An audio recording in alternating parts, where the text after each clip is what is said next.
La cifra es realmente impactante. Puede que a muchos de ustedes no los sorprenda. Hemos estado en la puerta de cada una de esas empresas, en las pymes, con los trabajadores que contaban que, bueno, no sabían qué iba a pasar con su futuro, ¿no? Los datos concretos de este informe de CEPA hablan de 5.800 despidos y suspensiones promedio por mes en 2018. Por eso Eva Sacco está aquí con nosotros, es economista de CEPA, para aportarnos más detalles.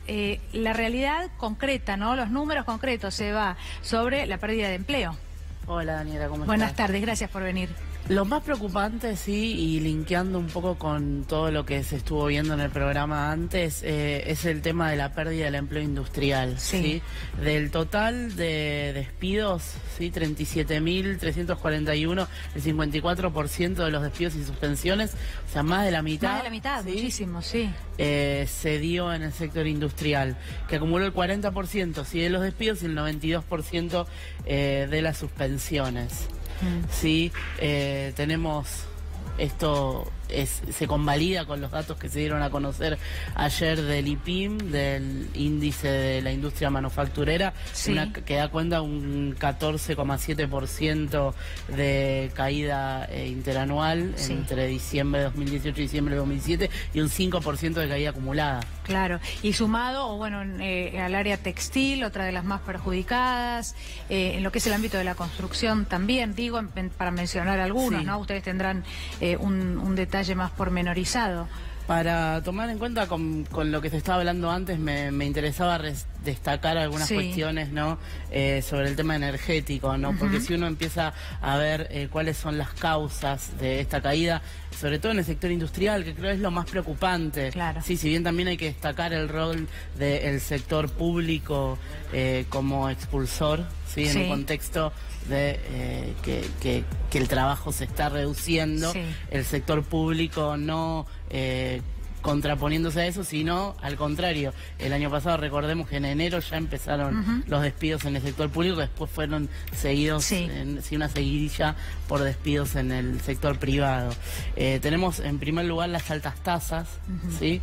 Porque claramente es un desincentivo a la inversión. Sí. Esto retomando lo que decía Urtubey. Claro, pero retomando también el tema de la energía, los tarifazos, ¿sí? Son realmente muy dañinos.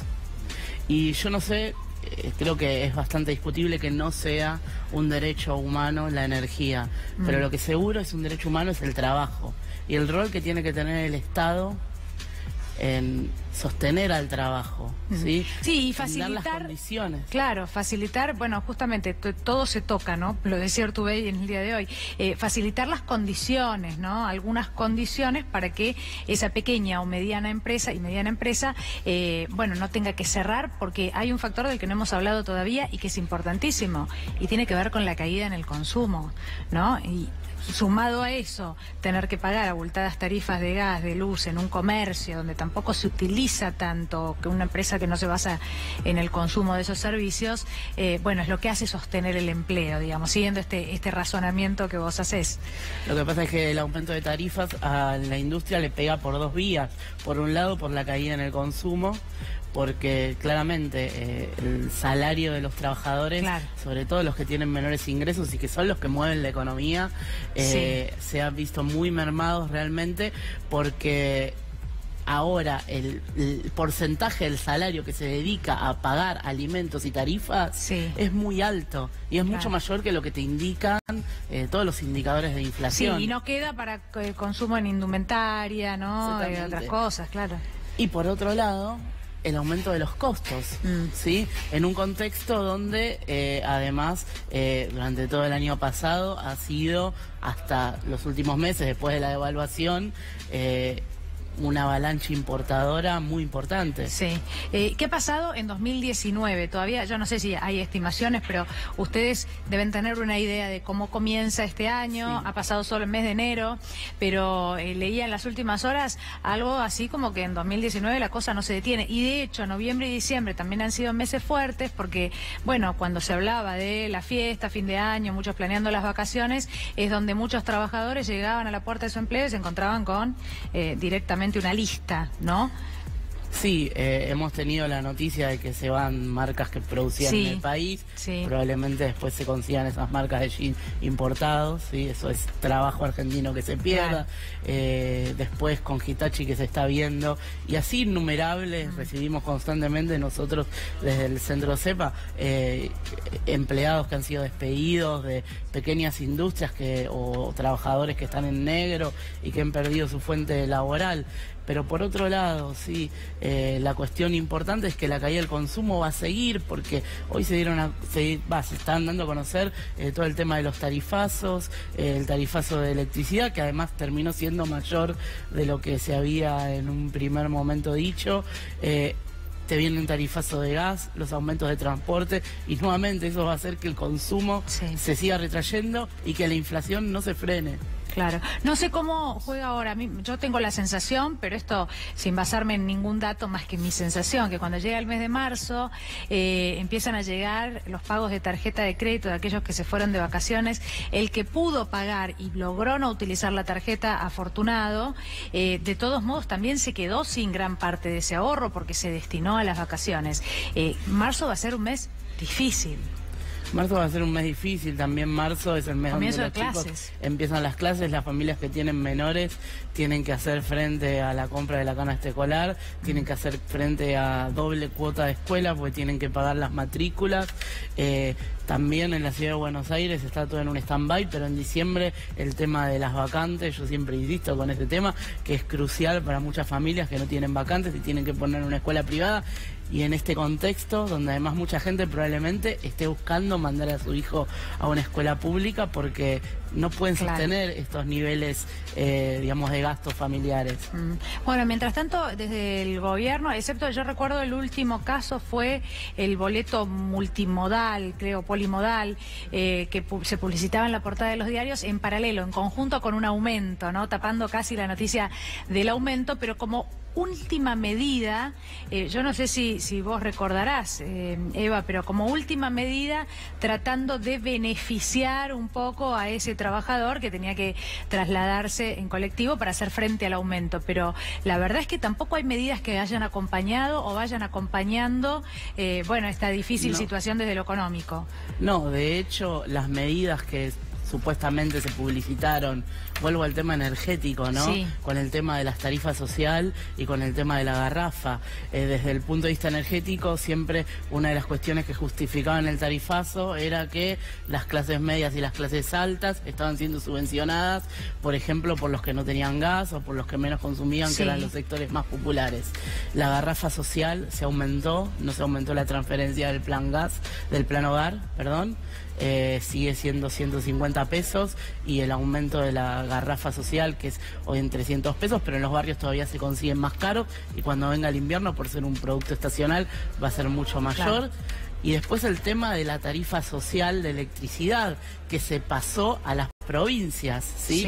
Ya no es más responsabilidad del Estado Nacional, sino que es responsabilidad de los estados provinciales. Muchas provincias ya han dicho que no se pueden hacer cargo, en Córdoba han reducido la cantidad de beneficiarios.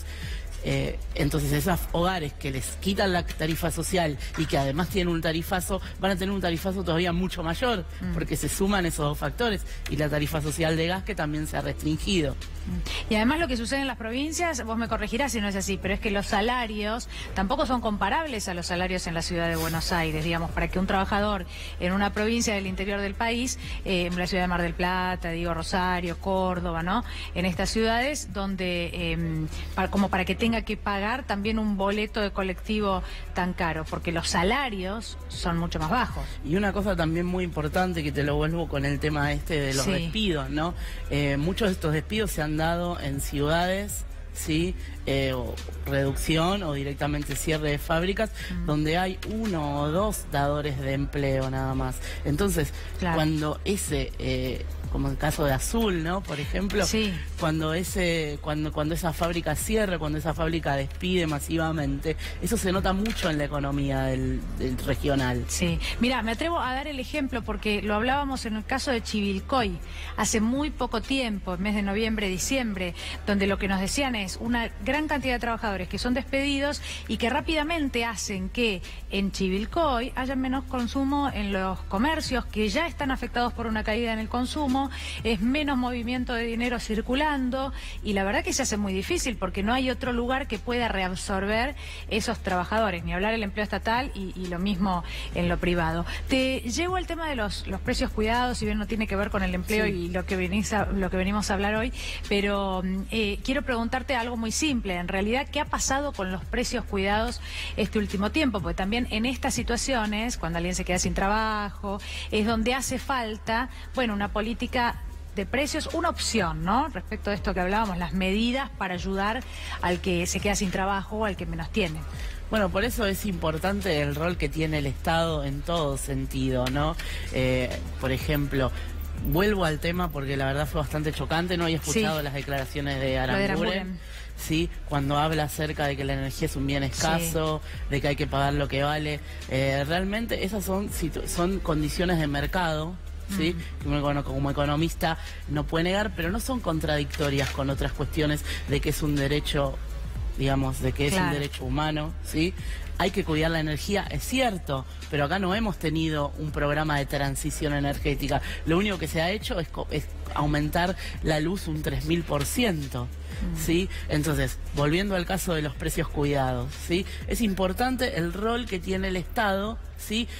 El precios cuidados, ¿cómo funcionaba? Bueno, era un acuerdo de precios en toda la cadena, ¿sí? De valor, y que lo que hacía era funcionar a manera de precios de referencia poniendo productos de primera categoría, de segunda categoría y además una heterogeneidad de todos los productos que puede llegar a consumir un hogar.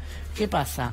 Cuando viene la nueva gestión, ¿sí? En un principio se había dicho que se iba a desmantelar, después finalmente, más que nada por presión de los propios productores, el programa se sostuvo, ¿sí? Pero lo que vemos es que hay una cierta desnaturalización. De hecho, si uno los tiene que buscar con lupa, los precios cuidados, mucha gente se entera por ahí cuando ve un informe que aumentó un cierto porcentaje o encuentra algún producto, porque la realidad es que la Secretaría de Comercio se ha desmantelado. De hecho, fue justamente uno de los primeros despidos masivos que hubo en el año 2016, recordemos, ¿sí? Donde se hablaba de que era un aguantadero, etcétera. Pero finalmente el programa se sostuvo con mucho menos personal. Hoy no hay sanciones hacia los que no cumplen el acuerdo. Y además una cuestión muy importante es que continuamente hay entradas y salidas de productos. Si uno hace en realidad la comparación de precios, ¿sí? Encuentra dos cosas. Primero, que los aumentos son mucho mayores que los publicitados, porque en realidad hay productos que entran y salen constantemente. Y segundo, que se ha transformado YouNow en una canasta que puede consumir cualquiera, ¿sí? Con productos para todo gusto, sino que es una canasta para pobres, ¿sí? Con sobreabundancia de cortes. Harinas, de hidrato de carbono, los cortes más baratos, ¿sí? Entonces realmente es poco el sostén que puede representar los precios cuidados para un hogar. Eva, muchísimas gracias por haber venido. No, por favor, Daniela. Gracias.